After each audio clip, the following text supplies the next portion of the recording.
Assalamualaikum warahmatullahi wabarakatuh. Nama saya Michael Alif Akbar dari 3A Manajemen Perbankan Syariah. Ingin menjelaskan tentang bank syariah. Pertama, perbankan syariah adalah segala sesuatu yang menyangkut tentang bank syariah dan unit-unit usaha syariah yang mencakup kelembagaan, kegiatan usaha, serta cara dan proses dalam melaksanakan kegiatan usahanya. Selain itu, fungsi bank dalam perekonomian yaitu sebagai lembaga intermediasi keuangan, yaitu bank yang melakukan aktivitas menghimpun dana masyarakat dalam bentuk simpanan dan menyalurkannya kepada masyarakat dalam bentuk pembiayaan dan investasi lainnya. Lalu pelaksanaan sistem bank syariah adalah sistem yang mencakup seperangkat aturan, lembaga, dan mekanisme yang dipakai untuk melaksanakan pemindah dana guna memenuhi suatu kewajiban yang timbul dari kegiatan ekonomi. Instrumen pembayaran terdiri dari tunai dan non-tunai. Lalu bank juga sebagai agen moneter, yaitu bank adalah satu-satunya lembaga keuangan yang terlibat dalam proses penciptaan uang atau unit moneter yang dilaksanakan oleh bank sentral. Bank juga mempunyai beberapa modal bisnis, antara lain komersial bank, wholesale bank, retail banking, micro banking, consumer banking, corporate banking, business banking, individual banking, investment banking, dan universal banking. Lalu bank delivery channel terdapat beberapa, yaitu branch banking, yaitu saluran distribusi layanan bank dengan menggunakan kantor bank dengan berbagai tingkatan. Lalu ada single office, yaitu saluran distribusi bank dengan kantor tunggal tanpa kantor cabang. Lalu ada electronic banking, yaitu saluran distribusi bank berupa layanan yang memungkinkan nasabah untuk memperoleh informasi. Lalu ada teori pertukaran dan pencampuran.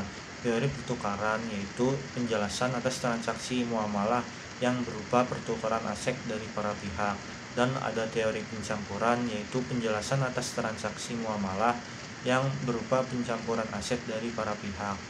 Dan ada beberapa pendanaan dalam bank syariah, yaitu simpanan masyarakat berupa giro, tabungan, deposito, dan dengan angkat simpanan ada wadiah dan mudharabah. Lalu dana masyarakat non simpanan dari pasar uang terdapat contohnya ada SIMA, dan dari pasar modal terdapat sukuk. Lalu ada investasi privat, yaitu investasi subordinasi, dan kewajiban lainnya yaitu seperti titipan dana pajak, titipan transfer, dan lain-lain. Lalu terdapat modal yang didapat dari saham, cadangan modal, dan laba ditahan.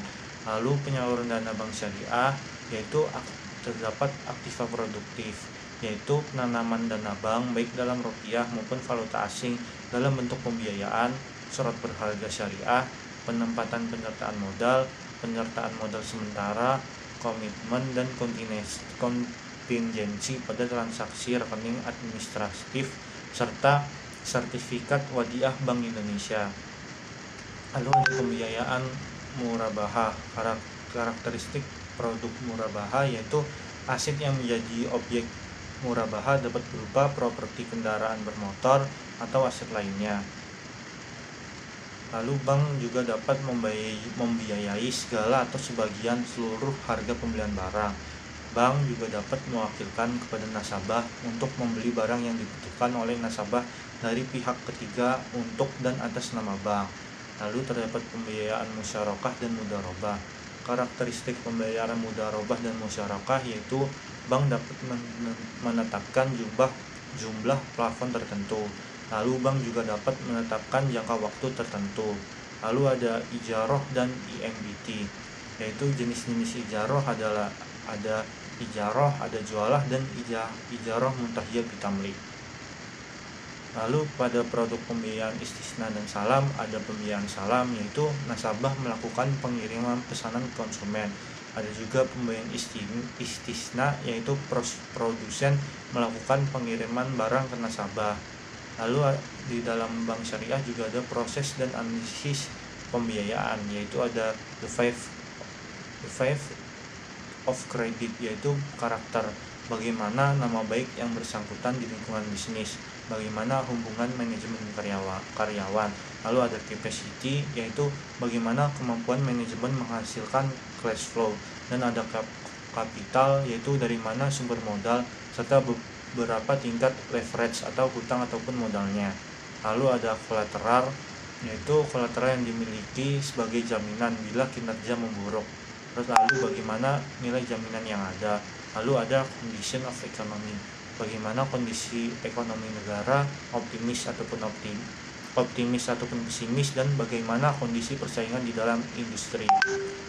Dalam produk dan jasa keuangan lainnya, mekanisme produk pembiayaan lainnya seperti Qardul Hasan dan RON, lalu jenis layanan perbankan syariah, dan karakteristik produk dan aplikasi.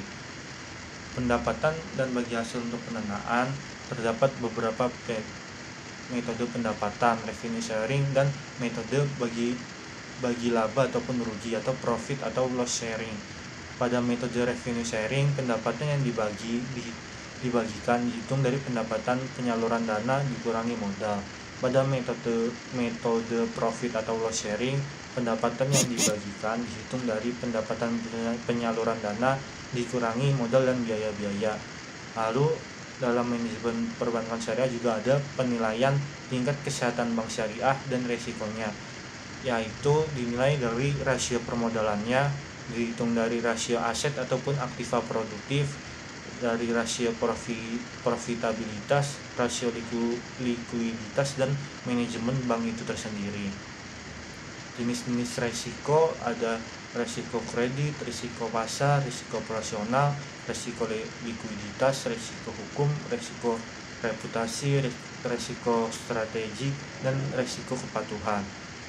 Yang terdapat risiko bank syariah yaitu risiko imbal hasil dan risiko investasi. Lalu lembaga keuangan syariah non-bank di Indonesia juga terdapat beberapa, yaitu contohnya adalah pasar modal, asuransi syariah, lembaga keuangan mikro, dan lembaga zakat dan wakaf. Terima kasih. Cukup sampai di sini penjelasan saya tentang manajemen perbankan syariah.